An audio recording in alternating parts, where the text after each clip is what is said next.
Hello नमस्कार दोस्तों, मैं हिमांशु कसाना आप सभी का स्वागत करता हूं पॉलिटी की एक नई क्लास में।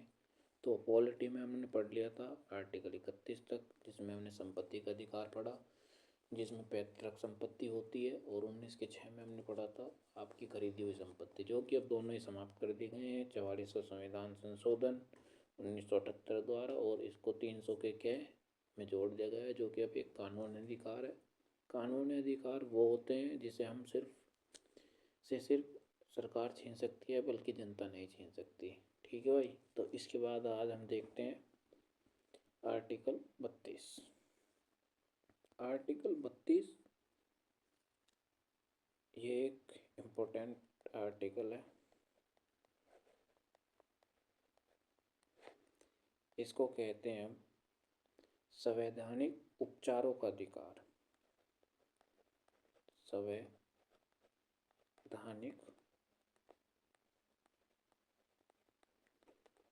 उपचारों का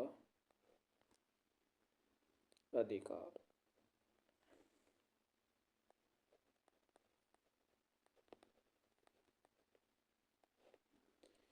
तो आर्टिकल 32 में हम जो पढ़ते हैं, इसमें क्या है, इसमें यह है कि अगर हमारे मूल अधिकार का हनन होता है या हमारे मूल अधिकार को दबाया जाता है, तो हम इस हम सुप्रीम कोर्ट जा सकते हैं। या तो हम सुप्रीम कोर्ट जाएंगे डायरेक्ट, या फिर जाएंगे भाई हाई कोर्ट। हम दोनों में से कोई से में भी जा सकते हैं, जो हमें नज़दीक होगा या जिससे हमें सहूलियत होगी उसमें। अगर आपके मूल अधिकार का हनन हो रहा है तो सुप्रीम कोर्ट भी हाई कोर्ट भी आपको केस करने से मना नहीं करेगा, वह आपकी सुनवाई करेगा। इसमें हमारी 5 प्रकार की रिट जारी होती हैं। ठीक है भाई, जैसे आपकी पहली रिट होती है, मैं पहले बता देता हूँ। आर्टिकल आप इसमें जो आर्टिकल 32 के तहत सुप्रीम कोर्ट जाते हैं, और आर्टिकल 226 के तहत ये डायरेक्ट मूल अधिकार मिलता है कि आप हाई कोर्ट 226 के तहत जा सकते हैं, और 32 के तहत आप सुप्रीम कोर्ट जा सकते हैं। इसमें 5 प्रकार की रिट जारी होती है, जो कि सुप्रीम कोर्ट और हाई कोर्ट कर सकते हैं। इसमें एक चीज़ और बताएंगे, वो बाद में बताएंगे भाई हम। इसमें पहली होती है बंदी प्रत्यक्षीकरण।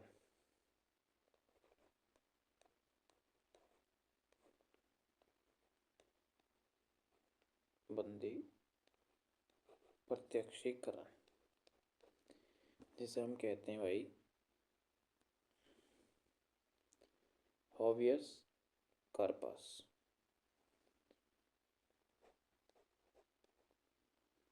एक बार स्पेलिंग देख लेना भाई, क्योंकि स्पेलिंग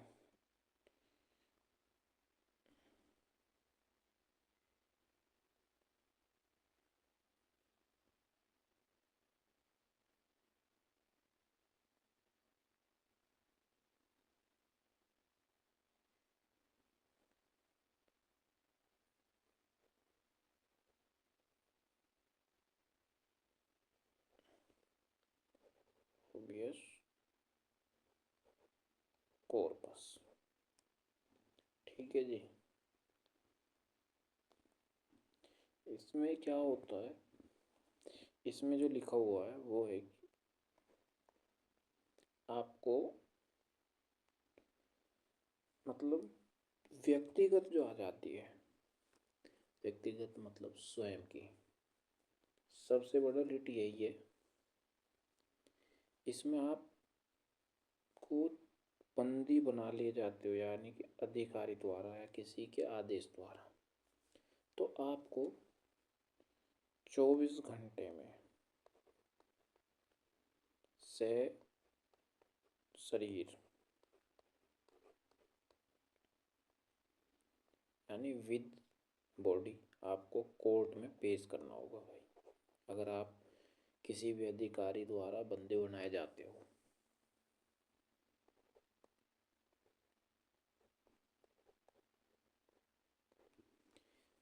ठीक है भाई, इसमें यही है, अगर आपको पुलिस वाला भी मान लो पकड़ता है और 24 घंटे में अगर वो कोर्ट नहीं लेके जाता आपको और आपके पास उसके एविडेंस हैं, डायरेक्ट सुप्रीम कोर्ट चाहिए। और जो सुप्रीम कोर्ट उस आपके अधिकारी की या पुलिस वाले की जो भी है खबर लेगी भाई, वो देखने लायक होती है। सुप्रीम कोर्ट अच्छे अच्छे IAS PCS IG DIG जो बहुत बड़े अधिकारी रैंक के होते हैं भाई, कांपते हैं सब DM PM आपके जाने से वहाँ। बहुत तगड़ी चीज़ है सुप्रीम कोर्ट, किसी को बैठने को जगह नहीं मिलती, जो है आपके नेता होते हैं भाई खड़े रहते हैं कोर्ट में, सब कांपते हैं भाई वहाँ जाने से। और एक और है, कोर्ट में कोई किसी को साथ नहीं देता भाई, क्योंकि कोर्ट जो भी मांगता है लिखित, अगर कोर्ट के सामने आपने झूठ बोला तो आप रगड़े जाओगे भाई फिर। तो इसमें जो है बंदी प्रत्यक्षीकरण हॉबियस कार्पस 24 घंटे में सशरीर आपको कोर्ट में पेश करना होगा। इसके बाद दूसरा इसका दूसरा पॉइंट भाई, जिसमें परम आदेश।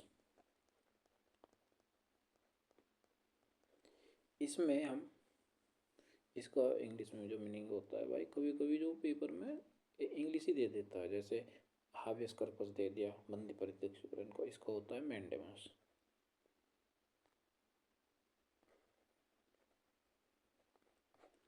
इसमें क्या होता है, कोर्ट या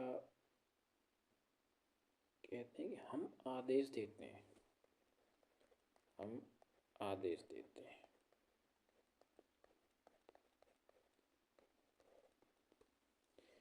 एक भाई जो आर्टिकल 32 में जब रिट यूज़ होती है तो उसमें नोटिस जारी होता है, एक सो कोज नोटिस, ये आप नोट करके लिख लेंगे बात को। सो कोज नोटिस यानी कि कारण बताओ नोटिस, ये लिख लेंगे कहीं भी साइड में, इससे कोई दिक्कत नहीं है, याद कर लीजिए बस कि सो कोज नोटिस जारी होता है, उसी के बदले हमें इनके जवाब देने पड़ते हैं। तो जब परमादेश जारी होता है तो उसमें कोर्ट कहता है कि हम आपको आदेश देते हैं, इसका जवाब दीजिए। इसका एक एग्जाम्पल ले लीजिए, अभी कुछ दिन पहले आपने केस सुना होगा चुनाव बॉन्ड का। तो जो चुनावी बॉन्ड था उसमें बैंक ने जितना भी पार्टी को किसी को भी चंदा मिला था उसकी जानकारी पब्लिक नहीं की, किसी ने उस पर केस कर दिया कि भाई आप पब्लिक क्यों नहीं कर रहे। तो उसके SBI के डायरेक्टर वहाँ पे आए, उन्होंने कहा कि भाई उन्होंने साइलेंट रखने को कहा। तो सुप्रीम कोर्ट ने कहा कि फिर ये लोकतंत्र थोड़ी है, अगर लोकतंत्र है तो पार्टी की जो चंदा मिला है उसका जवाब दो, और किस किस ने कितना मिला है, किस पार्टी को कितना मिला है सब बताओ। भाई उनको बताना पड़ा था। तो उसमें कहते हैं कि हम आपको आदेश देते हैं और इसको देना कंपलसरी है, हलफनामा होता है एक, उस हलफनामे में सब कुछ लिखा होता है बिल्कुल एग्जैक्ट, अगर उसमें कुछ गलती कर दी कोर्ट आपको नाप देगी भाई फिर। ऐसा ही एक केस है बाबा रामदेव पे हुआ था। बाबा रामदेव ने कोविड के टाइम एक अपनी आपने देखा होगा वो एक वो बनाई थी दवाई कि इससे कोविड ठीक होता है। कोई आदमी भाई उसके खिलाफ कोर्ट चला गया, कोर्ट ने आदेश दिया कि आप माफ़ी मांगें, तो उन्होंने एक छोटी सी माफ़ी मांगी अखबार में। फिर दूसरा वकील उसके खिलाफ चला गया कि माफ़ी जो मांगनी है, जितना बड़ा आप एडवर्टाइजमेंट देते थे उतने मांगी है। भाई उतनी ही माफ़ी मांगी और फिर कोर्ट ने कहा कि अब हमें बताइए कि आप किस अधिकार से कर रहे थे, किसने इसको पास किया, अब हमारा हिसाब करो। माफ़ी तो आपने मांग ली, अब हमारा हिसाब करो। तो भाई बहुत तगड़ा होता है परमादेश भी। इसके बाद आता है तीसरा आपका अधिकार दृश्य।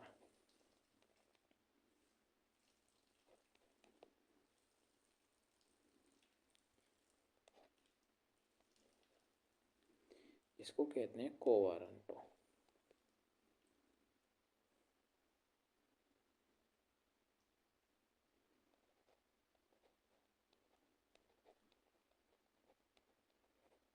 को वारंटो इसको जो है भाई इसमें लिखा है कि किस अधिकार से आप यह कार्य कर रहे हैं।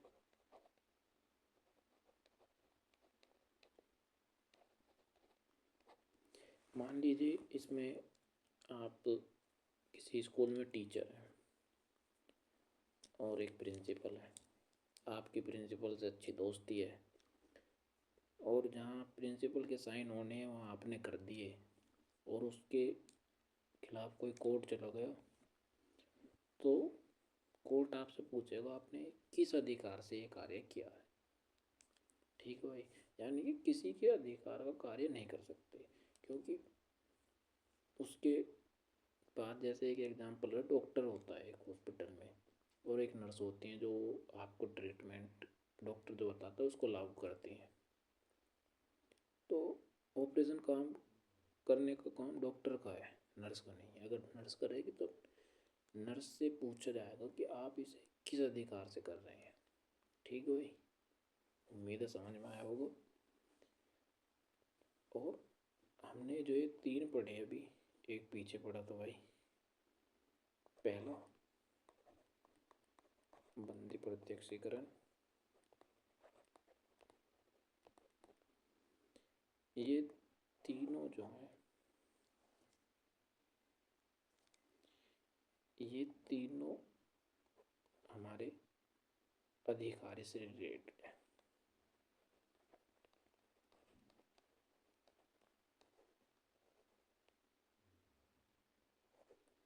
ये अधिकारी से रिलेटेड हमारे मूल अधिकार हैं। इसके बाद दो रिट और पढ़ेंगे, वो हमारी भाई कोर्ट से रिलेटेड होती हैं, जिसमें चौथी है उत्प्रेषण, या पहले प्रतिषेध पढ़ लेते हैं। प्रतिषेध जिसको कहते हैं प्रोहिबिशन।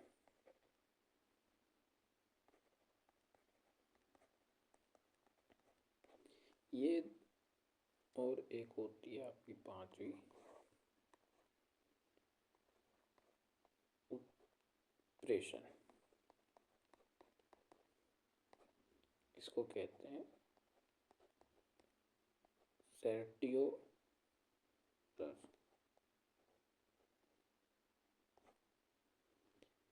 ये दोनों भाई कोर्ट पे लागू होते हैं, यानी अपने से जूनियर कोर्ट पर।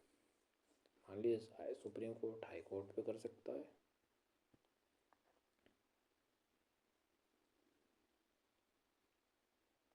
सुप्रीम कोर्ट हाई कोर्ट पर कर सकता है,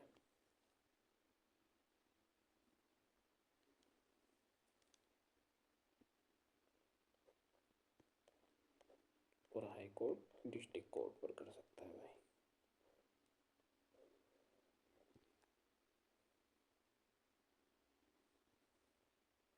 तो इसमें जो है, चलो यहाँ पे स्लाइड बना लेते हैं एक। अब हम पढ़ते हैं भाई आपकी चौथी रिट,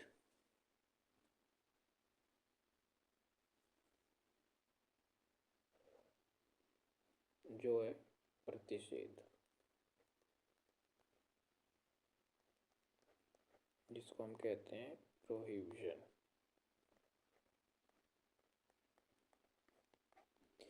और एक होती है पांचवी आपकी उत्प्रेषण,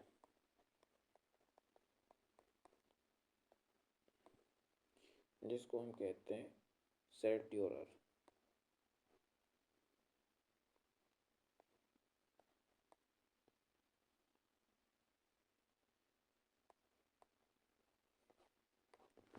ये भाई कोर्ट पे लागू होते हैं, जैसे हमने पिछला देखा वो तो अधिकारी पे लागू होते हैं, लेकिन ये कोर्ट पर लागू होती हैं।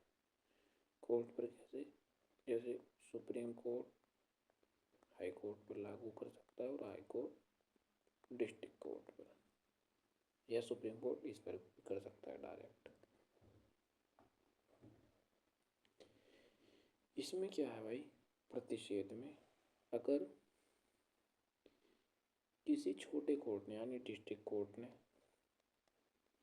कोई मामला या कोई केस में अपना फैसला सुना दिया तो उस पर हाई कोर्ट या सुप्रीम कोर्ट रोक लगा सकती है। लिख देंगे छोटे कोर्ट के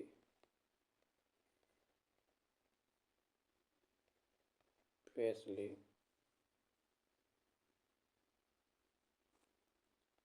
पर रोक। ये तब होता है, मान लीजिए कोई मामला सुप्रीम कोर्ट के अंडर आता है और डिस्ट्रिक्ट कोर्ट ने उसमें फैसला सुना दिया, तो डिस्ट्रिक्ट कोर्ट के उस फैसले पर सुप्रीम कोर्ट या हाई कोर्ट रोक लगा सकते हैं।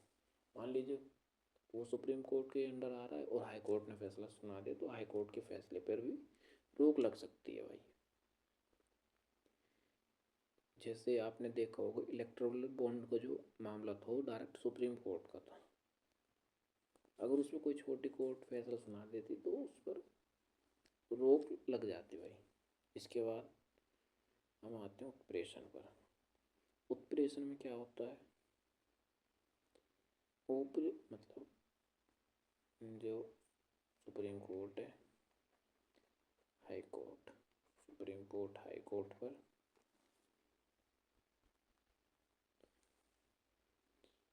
सुप्रीम कोर्ट हाई कोर्ट पर और हाई कोर्ट डिस्ट्रिक्ट कोर्ट पर या डायरेक्ट ये इस पर भी, ये इनके फैसले को बदल सकती है।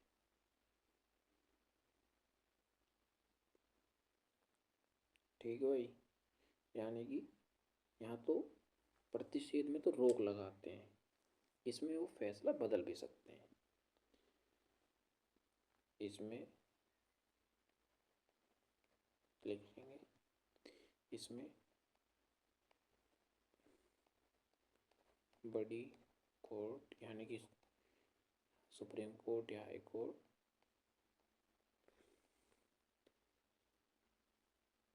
निचली अदालत पर, चलो एक चीज लिखते हैं इसमें,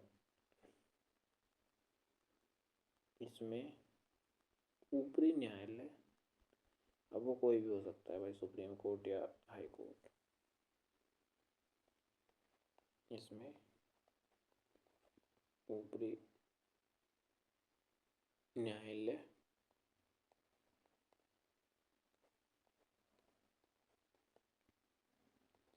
निचली न्यायालय अदालत पर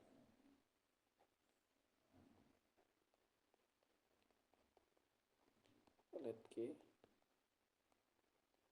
फैसले को बदल सकती है।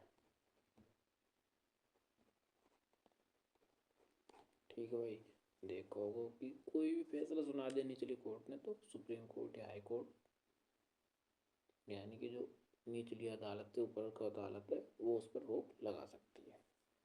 ये हमारी 5 प्रकार की रिट थी। इसमें एक चीज़ देखते हैं हम, supreme court and high court.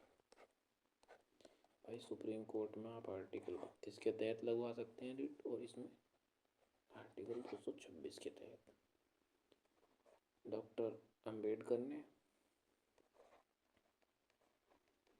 B are Ambedkar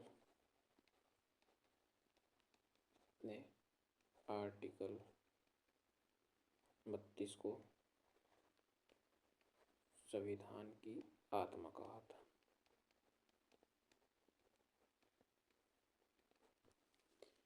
एक पॉइंट और लिखेंगे, जबकि संविधान की आत्मा अगर पूछे किस भाग को संविधान की आत्मा, अगर पूछे डॉक्टर बी आर अम्बेडकर के अनुसार तो कहना है आर्टिकल 32। ठीक है भाई, जब तो कहना आपको आर्टिकल 32। और अगर क्या है कि किस भाग को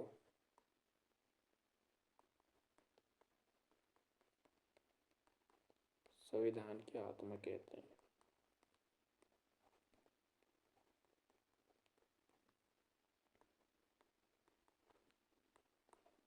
तो भाई कह देना प्रस्तावना। अगर वो स्पेशल वर्ड थे डॉक्टर अंबेडकर के अनुसार तो आर्टिकल 32, लेकिन अगर क्या है संविधान की आत्मा तो प्रस्तावना भाई। ठीक है, ये आपने पढ़ लिया कि आर्टिकल 32 के तहत सुप्रीम कोर्ट में रिट लग सकते हैं और आर्टिकल 226 के तहत हाई कोर्ट में। इसके बाद हमारे दो आर्टिकल और बचते हैं।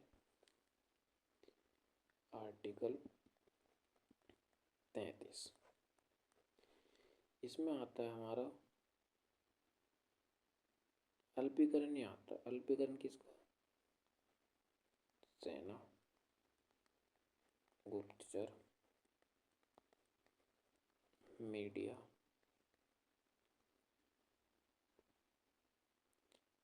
इनके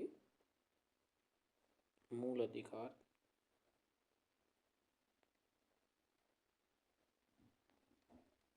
सीमित है। भाई सीमित कैसे हैं? यानी कोई हमारे देश को गुप्तचर है, वो किसी देश में या किसी जगह पे वो अपनी जानकारी यहाँ आके सार्वजनिक करते तो देश को नुकसान है, दूसरे देश को पता चल जाएगी। तो इसलिए उनके मूल अधिकार जो वो सीमित कर दिए। ऐसे ही सेना की कोई जानकारी है, मान लीजिए कल को पाकिस्तान पर अटैक करना उसकी योजना बन रही है और कोई सेना का अधिकारी आकर इसको रिवील कर दे यानी खोल दे या सबके सामने सार्वजनिक कर दे तो भाई इसके लिए ही ये आर्टिकल करा गया। ऐसे ही मीडिया भी कोई जो सरकारी जगह होते हैं जहाँ कैमरा नहीं ले जा सकते उन अधिकारी उन मतलब उस क्षेत्र को अपने टीवी चैनल पर या प्रेस में नहीं दिखा सकती। इसके बाद आर्टिकल 34, इसमें जो है मार्शल लॉ है।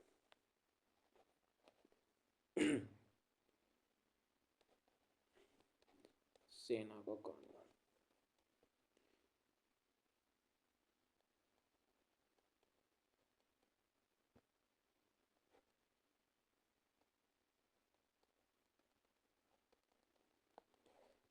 भाई देखो होगा कि कुछ जगह पे मार्शल लॉ लागू कर दिया जाता है। जैसे कुछ आपके आसपास कैंट होंगे, छावनी होंगी, तो जो वहाँ पे होता है जो अधिकार होता है वो सेना का अधिकार होता है फुल।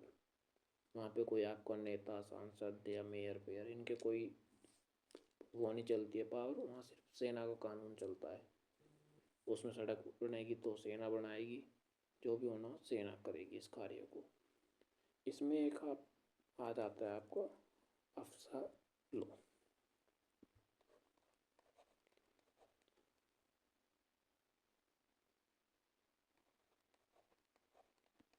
इसकी फुल फॉर्म है एक्शनल फोर्स स्पेशल पावर एक्ट। ठीक है भाई, इसको सेना यूज़ करती है जैसे जहाँ पे दंगा हो जाता है। जैसे आपको जम्मू कश्मीर में ये लागू रहेगा, इसमें फिर वहाँ पर मार्शल लॉ ही लागू रहता है। और इस मार्शल लॉ के जो कोर्ट होता है उसको कोर्ट मार्शल कहते हैं, मतलब जो सेना को न्यायालय। भाई सेना को न्यायालय भी होता है अलग ही, जो सेना के वो चलते हैं ना केस, वो इसी में चलते हैं कोर्ट मार्शल में। सेना का भाई सब चीज़ अलग है अपनी, अलग बिल्कुल, कोई किसी से शेयर नहीं करते वो, हर चीज़ अलग। तो इसमें इसका यूज़ हुआ, इसके फिर इस पे बहुत विवाद भी हुए जैसे जम्मू कश्मीर में, क्योंकि इसमें सेना किसी के घर की तलाशी ले सकती है अगर उसे शक है वहाँ पर। तो इसके फिर वहाँ के लोकल नेता जम्मू कश्मीर के वो कहने लगे कि मिस यूज़ हो रहा है, ये हो रहा है। तो इसलिए इसको फिर कम कर दिया, पर यह है। और सेना के कोर्ट को हम कोर्ट मार्शल कहते हैं। इसके बाद हम देख लेते हैं आर्टिकल 35। आर्टिकल 35 कुछ नहीं भाई, जितने भी अब तक आर्टिकल 12 से 34 तक आपने पढ़े उनको लागू करने की विधि है भाई।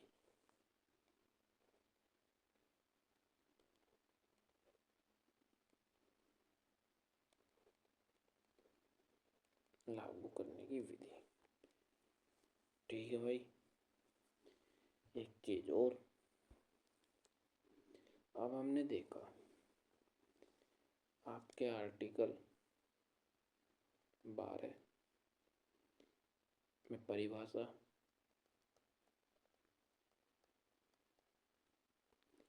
13 में अल्पीकरण। इसके बाद आपके आर्टिकल आए 14, 15, 16, 17 और 18। 14 होगा आपके, इनको कहते हैं हम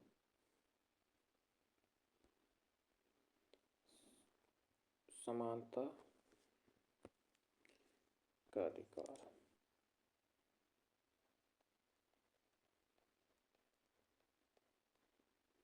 समानता, समता का अधिकार। जैसे आपने एक चीज देखी होगी, इनकी संख्या है 14 से 18 तक। आर्टिकल 14, 15, 16, 17, 18 में हमेशा समानता की बात हुई होगी, कोई और बात नहीं होगी। जैसे विधि के समक्ष समानता, एक बार रिवीजन भी कर लेंगे इस बहाने, या कानून के समान समानता, ठीक है। ये हमारे ब्रिटेन से ली गई, ये हमारे यूएसए से लिया गया। विधि के समक्ष समानता होगी जाति,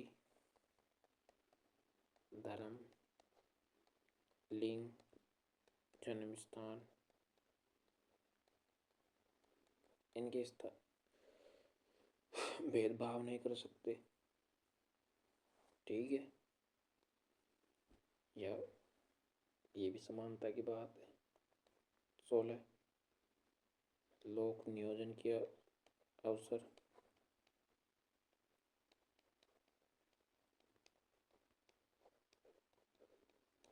ठीक है भाई, यानी सरकारी नौकरी में समानता। 17 होगी अस्पृश्यता, यानी किसी से छुआछूत नहीं कर सकते। तो ये भी भाई समानता ही है कि सब इक्वल माने जाए, छुआछूत ना रहे। और इसी के लिए 18 में उपाधि का अंत।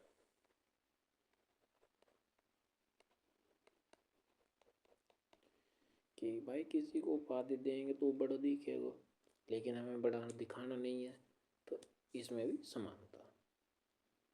तो आपने देखा होगा इस पांचों में समानता की बात करी गई भाई। 14 में विधि के समक्ष समानता, जाति, धर्म, लिंग, जन्म स्थान, सार्वजनिक स्थान पे कोई भेदभाव नहीं, लोक नियोजन की समानता, स्पर्शता, उपाधियों का अंत। तो ये हो गए पांचों हमारे समानता के अधिकार 14 से 18 तक। इसके बाद आता है भाई हमारा स्वतंत्रता के अधिकार।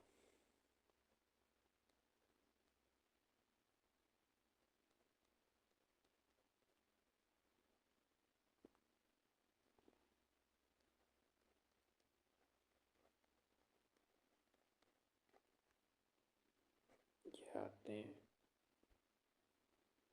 आर्टिकल 19 से 22 तक। इसमें आपने आर्टिकल 19, 20, 21 और 22, इनमें आपने देखा होगा कहीं ना कहीं आज़ादी की बात हुई है। आज़ादी की बात कैसे हुई है?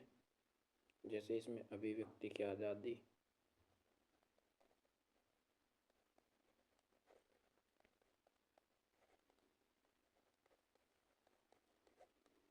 आपको बोलने की आज़ादी, झंडा फहराने की आज़ादी, प्रेस की आज़ादी यानी मीडिया की, आपको आरटीआई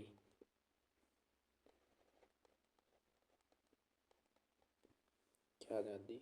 तो इसमें कहीं ना कहीं आप देख रहे हैं आज़ादी की बात हुई है। इसके और भी पार्ट हैं, जैसे इसके 19 के 1 में अभिव्यक्ति होगी, दूसरे में भाई आपकी सभा की आज़ादी हो गई, तीसरे में संगठन की, चौथे में विरमण करने की, पाँचवें में बसने की, छठे में संपत्ति की जो अब खत्म हो गया 44 संविधान संशोधन से, और भैया आपके सातवें में व्यवसाय करने की आज़ादी। इसके बाद आती है आपके बीच में, इसमें 3 प्रकार की स्वतंत्रता है।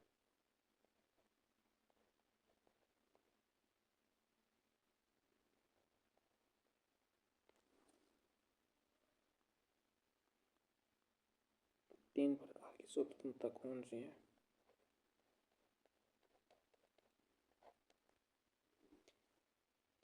पहली आपकी है एक सजा, एक गलती, एक सजा। दूसरी आपकी हो गई सजा उसी समय के कानून से।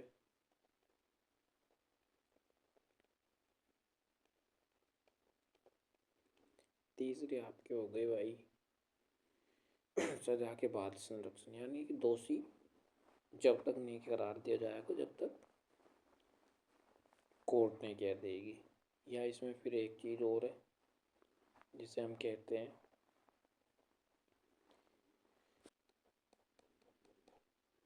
आर्टिकल 22। आपने देखा होगा 3 प्रकार की स्वतंत्रता है, 3 प्रकार की गिरफ्तारी से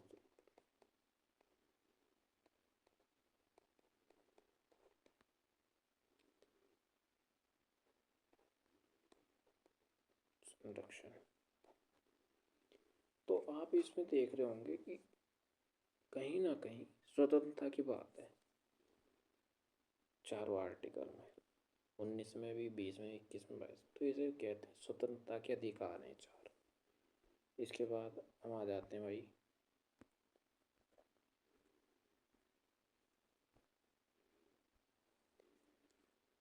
आर्ट नया आता है आपको शोषण के विरुद्ध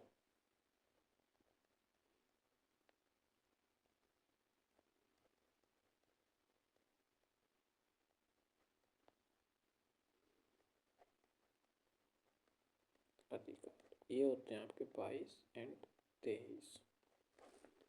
आपने देखा होगा 22 में, सॉरी 23 और 24, 22 तो आज़ादी हो गई, 23 और 24।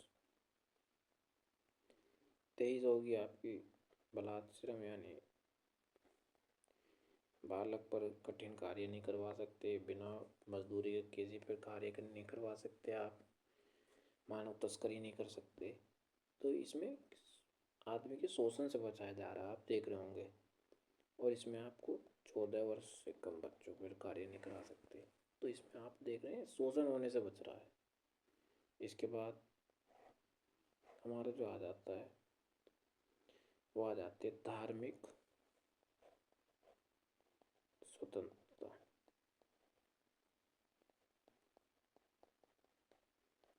धार्मिक स्वतंत्रता का अधिकार, ये होते हैं हमारे आर्टिकल 25 से 28 तक। आप देखेंगे 25 में आपको धार्मिक आज़ादी है, यानी आपको कोई सा भी धर्म मानना है, उसकी दाढ़ी रखनी है, चोटियाँ रखनी है, मूंछ रखनी है, तिलक लगाना, कुछ भी उसकी है, ये हमने पढ़ा दिया, उसे देख लेना भाई। आर्टिकल 26 में है समूह, धार्मिक समूह की आज़ादी, यानी कि सामूहिक धार्मिक स्वतंत्रता,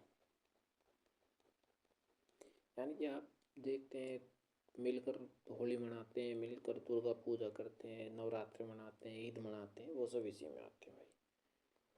आर्टिकल 27 में टैक्स फ्री रहेगा, जो धर्म के लिए कार्य होंगे उनके लिए। आर्टिकल 28 सरकारी संस्थान धार्मिक शिक्षा नहीं देंगे।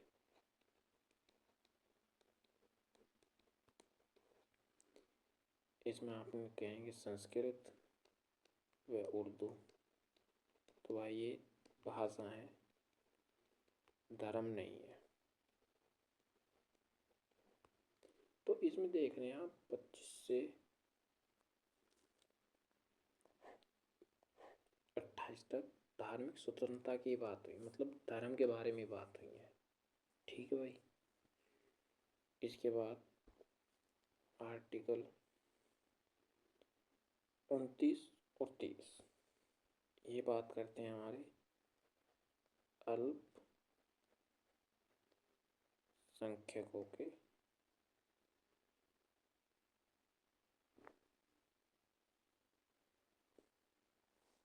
संस्कृति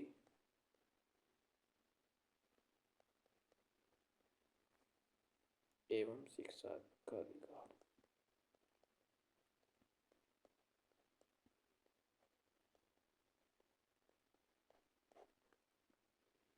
इनकी संख्या है 29 व 30 आर्टिकल। 29 में देखा होगा आपने और 30 में, इसमें अल्पसंख्यकों के हितों का संरक्षण है।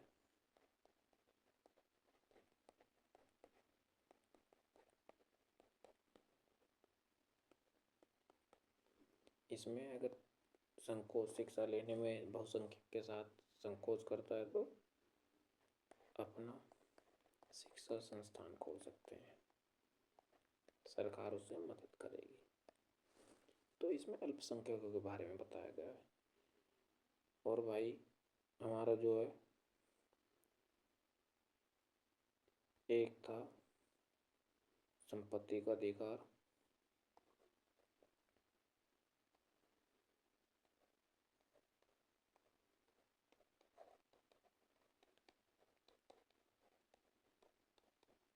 जो कि आर्टिकल 31 में था, वो खत्म हो गया है। इसके बाद सबसे लास्ट है संवैधानिक उपचार,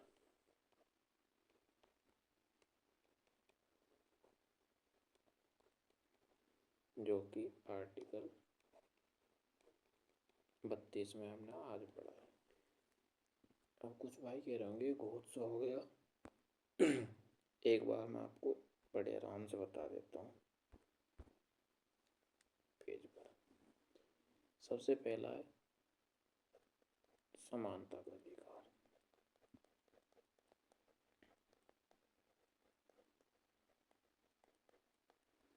जिसकी संख्या है आर्टिकल 14 से 18 तक।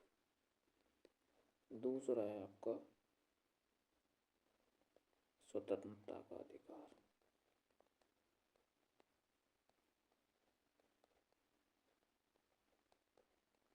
जिसकी संख्या है आपकी 19 से 22 तक। तीसरा है आपका धार्मिक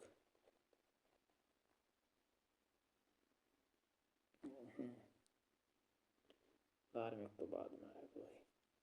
तीसरा है आपका शोषण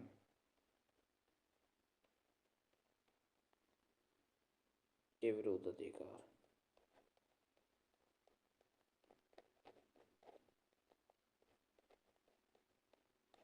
जो कि आर्टिकल 23 और 24 है। चौथा आपका आता है धार्मिक आदत,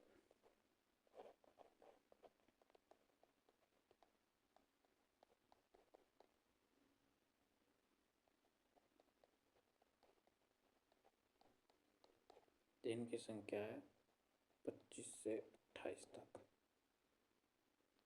इसके बाद पांचवा आता है आपका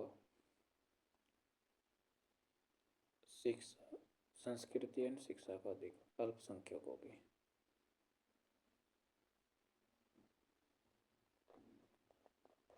संस्कृति व शिक्षा,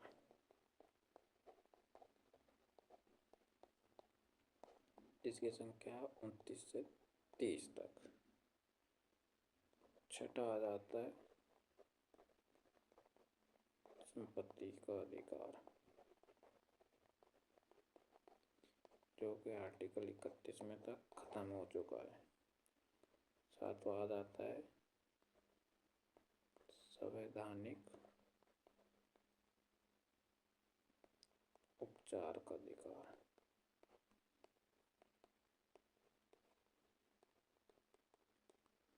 जो कि आर्टिकल 32 में है। कभी कभी भाई क्वेश्चन पूछ लेता है कि मूल संविधान में जो ये हमारे अधिकार हैं कितनी श्रेणी में बांटे गए थे। तो मूल अधिकार क्या है, तो भाई आंसर होगा 7। 1 2 3 4 5 6 7। और क्या है कि वर्तमान में कौन सा अधिकार फिलहाल हमारे मूल अधिकार में नहीं है, तो संपत्ति का अधिकार। तो उसकी क्या है, उसकी संख्या कितनी है, यानी कि अब मूल अधिकार की संख्या कितनी है, तो 6 बोलना है भाई, क्योंकि संपत्ति का अधिकार हट गया है। इसके बाद भाई इसमें पॉइंट और कर लो, नोट करके लिख लेना भाई। ये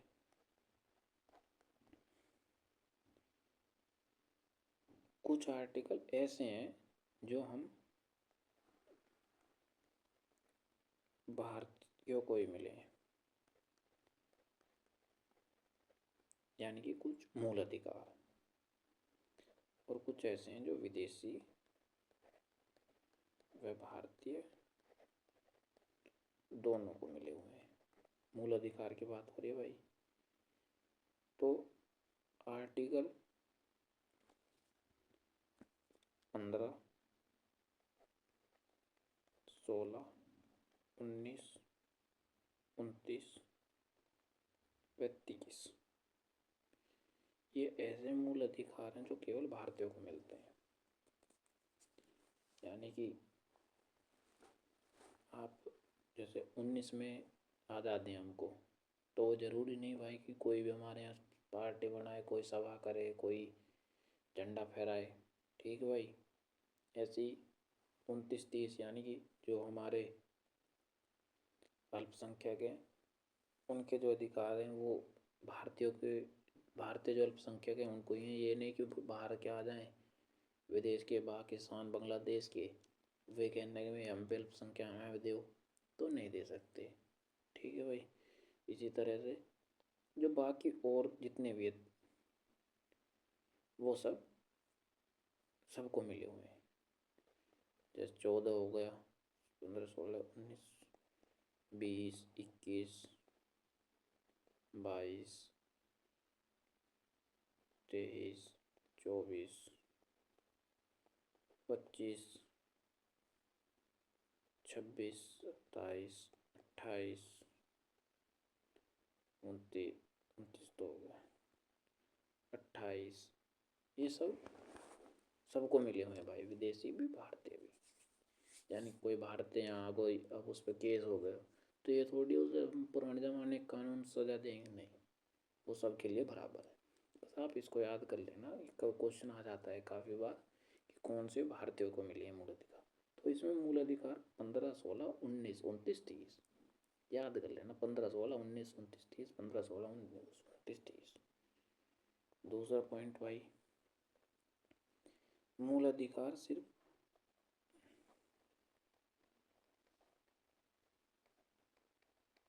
राष्ट्रपति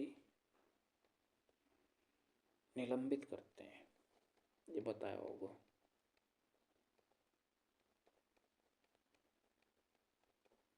और संसद खत्म कर सकती है,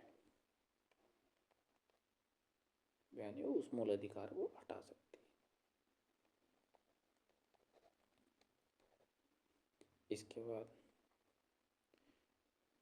एक चीज और है भाई, कभी कभी पूछ लेता है कि हड़ताल करना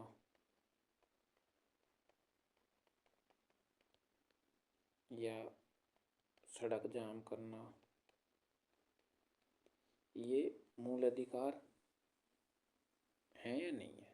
तो ये भाई मूल अधिकार नहीं है, क्योंकि अगर आप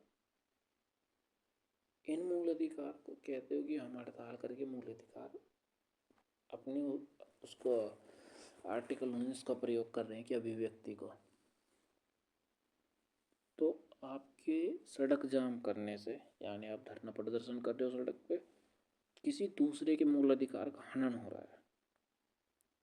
यानी जो चल रहा है वहाँ उसको तो मूल अधिकार का हनन हो रहा है भाई, घूमने की आज़ादी भी दे रहा है और आप कह रहे हो भी हमें धरना करने की आज़ादी है, तो उसके तो अल्पीकरण हो रहा है भाई, उसको तो हनन हो रहा है। तो इसीलिए आपको स्पष्ट कह दिया गया था आर्टिकल 13 में, आपका मूल अधिकार तब तक वैलिड है जब तक किसी दूसरे का हनन नहीं होगा।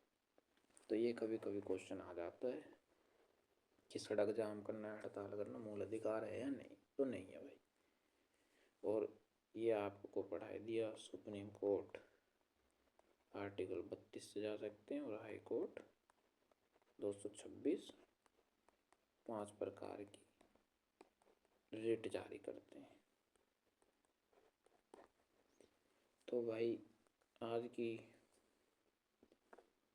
जो क्लास है हम यहीं पे समाप्त करते हैं। उम्मीद है आपको समझ में आया होगा और हमारे आज मूल अधिकार खत्म हो गए भाई। बहुत बहुत धन्यवाद।